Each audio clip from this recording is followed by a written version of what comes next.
Hey guys, so I'm out here today, cut me a load, Saturday. What I wanted to show you guys is the process behind cutting a tree and putting it where you want it to go safely without causing any residual damage to the woods. This sale that I'm on here is going to be observed by the state when it's done, the state of Missouri, for a master logger sale. And what that is an operation that can come into timber like this and cut trees that are marked and have as least damage as possible to the trees that are left standing. So what I want to show you are these trees over here. If you look, these two trees right here are marked, and this is the one we're going to cut. Now if I back up a little bit, I'll show you what I'm talking about. This red oak, probably 28, 30 inches right on the stump, maybe 24 chest height. Now what we're looking at, you can see that tree is leaning hard over here. And what you got over there is you got these red oak over here, mature red oak, same with that one. You got a white oak right here. Those trees are not marked. Those trees are going to be left to grow and mature so that they can be harvested later down the road.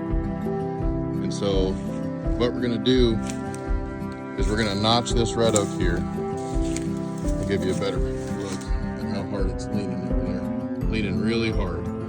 But that top 10%, these heavy limbs, are going out here.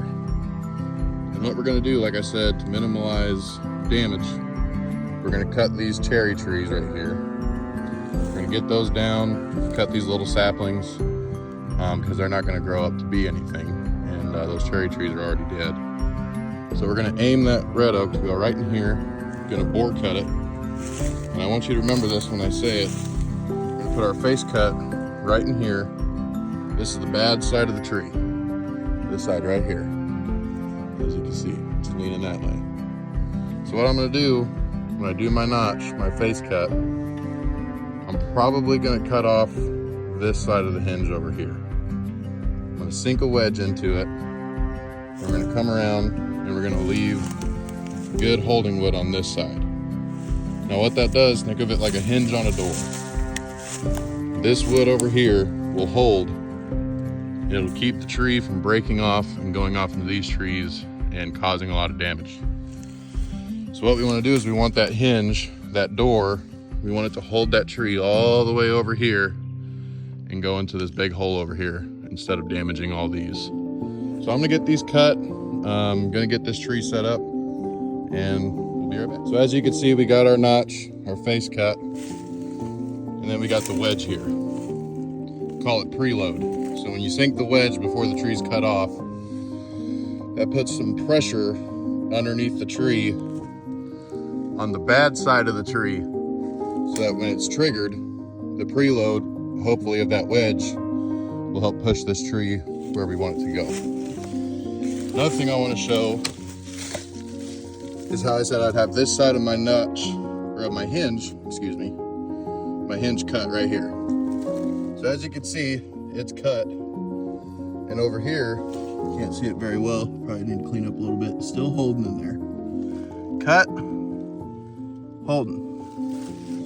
And what that's gonna do is when the tree is triggered, that'll give that tree a little bit of slack to lean on this bad side. And once it starts to lean and pull this way, this side of the tree will hold.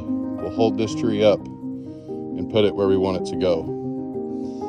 Now this doesn't always work, but with an open face bore cut like this, and the hinge wood cut off on the bad side and left on the good side, 8 times out of 10, that hinge will hold and it'll put that tree where we want it. Now what I wanted to show you is this is the hole we're gonna put it in. Got those cherry trees cut, got these saplings cut. And again, that tree is leaning really hard over there. And we don't want it to go in those trees, it'll damage a lot. We're gonna video it. It may end up going right in there, but we want it to go in there, and we're gonna do all the steps that we need to take to let that happen, and we'll see what Mother Nature decides to do for us here.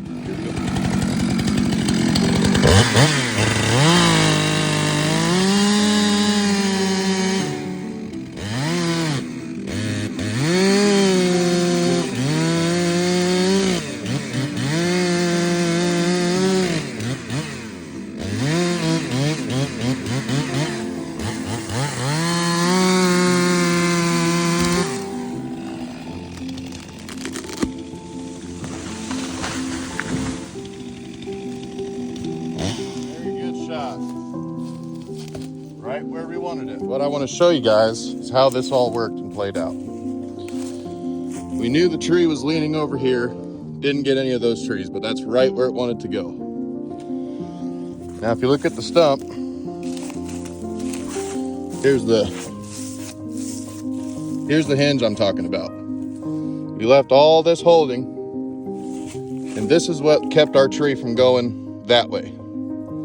We cut this part of the hinge off, because when that tree was triggered, it was able to sit. We had the wedge in there for some preload, and when that tree started to move, this held it the whole way, and that's where it ended up going, right where we wanted it. It's a good tree. I don't know if it's good in the top, hopefully it is, but that couldn't have gone any better. We did it safe, didn't damage anything, except that little elm tree down there, or sassafras tree. We'll have to cut that down. That wasn't going to amount to much anyway, but all in all, very good fall. Didn't lose too much product in the butt log. Lost a little bit in there, but all in all, very good tree, very good fall, and couldn't have gone any better.